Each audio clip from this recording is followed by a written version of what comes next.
Bidadi township ಪಕ್ಕದಲ್ಲಿ ಇಂಡಸ್ಟ್ರೀಸ್ಗೆ ಸುಮಾರು 5,000 ಎಕರೆ acquisition ಮಾಡಿದ್ರು. ಯಾಕೆ ಮಾಡಿದ್ರು ಅವರು? 9,000 ಎಕರೆಲಿ 900 ಎಕರೆ BJP ಗೌರ್ಮೆಂಟಲ್ಲಿ ನೋಟಿಫೈ ಮಾಡಿದ್ರು.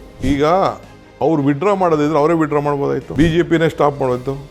ರೆಡ್ ಝೋನ್ ಅಂತ ಡಿಕ್ಲೇರ್ ಮಾಡಿಬಿಟ್ರು. ಈ ಬೊಮ್ಮಾಯಿ ಕಾಲ ಮತ್ತು ಯಡಿಯೂರಪ್ಪನವ್ರ ಕಾಲದಲ್ಲಿ 900 ಎಕರೆ ನೋಟಿಫಿಕೇಶನ್ ಮಾಡಿ ಅವ್ರಿಗೆ ದುಡ್ಡು ಕೊಟ್ಬಿಟ್ರು. ಅಲಾಟ್ಮೆಂಟು ಶುರು ಆಯಿತು. ಯಾರೂ ಆಗೇನು ಮಾತಾಡಲಿಲ್ಲ. ದೇವೇಗೌಡರು ಯಾಕೆ ಆಗ 5,000 ಎಕರೆ ಅಕ್ವಿಷನ್ ಮಾಡಿದ್ರೆ ಯಾಕೆ ಮಾತಾಡಲಿಲ್ಲ? ಬಿಡದಿ ಇಂಡಸ್ಟ್ರಿಯಲ್ ಟೌನ್ನ, ಸ್ಯಾಟಲೈಟ್ ಟೌನ್ ಅಲ್ಲ, ಅವ್ರದ್ದೇ ಕ್ಷೇತ್ರ ಅದು. ನಾವು ಈಗ ಗೆದ್ದಿದ್ದೀವಿ ಅಷ್ಟೇ. ರಾಮನಗರ, ಮಾಗಡಿ, ಚನ್ನಪಟ್ಟಣ ಈಗ ಗೆದ್ದಿದ್ದೀವಿ ಅಷ್ಟೇ. ಅವರೇ ಗೆದ್ದಿದ್ರಲ್ಲ. ವೆನ್ ದೇ ಗಾಟ್ ಅಕ್ವಿಷನ್ ಯಾಕೆ ಅವ್ರು ಮಾತಾಡಲಿಲ್ಲ ರೈತರು? ಇವತ್ತು ಗಲಾಟೆ ಮಾಡ್ತಾ ಇರೋರೆಲ್ಲ ಪಾರ್ಟಿ ಕಾರ್ಯಕರ್ತರು, ಕೆಲವು ರಿಯಲ್ ಎಸ್ಟೇಟ್ ಏಜೆಂಟ್ಗಳು. ಈಗ ಇಂಡಸ್ಟ್ರಿಯಲ್ ಏರಿಯಾ ಹೆಂಗೆ ನಮ್ಮ ಆರೋಳಿಯಲ್ಲಿ ಅಕ್ವೈರ್ ಮಾಡಿದ್ರು, ಬಿಡದಿ ಏರಿಯಲ್ಲಿ ಯಾಕೆ ಅಕ್ವೈರ್ ಮಾಡಿದ್ರು? ಇದೇ ಕುಮಾರಸ್ವಾಮಿ ವಾಂಟೆಡ್ ರಾಮನಗರ ಟೌನ್ ಪಕ್ಕದಲ್ಲೇ 100-200 ಎಕರೆ ರಾಜೀವ್ ಗಾಂಧಿ ಯೂನಿವರ್ಸಿಟಿ ಅಕ್ವಿಷನ್ ಮಾಡಿದ್ರು. ಯಾಕೆ ಮಾತಾಡಲಿಲ್ಲ ರೈತರು?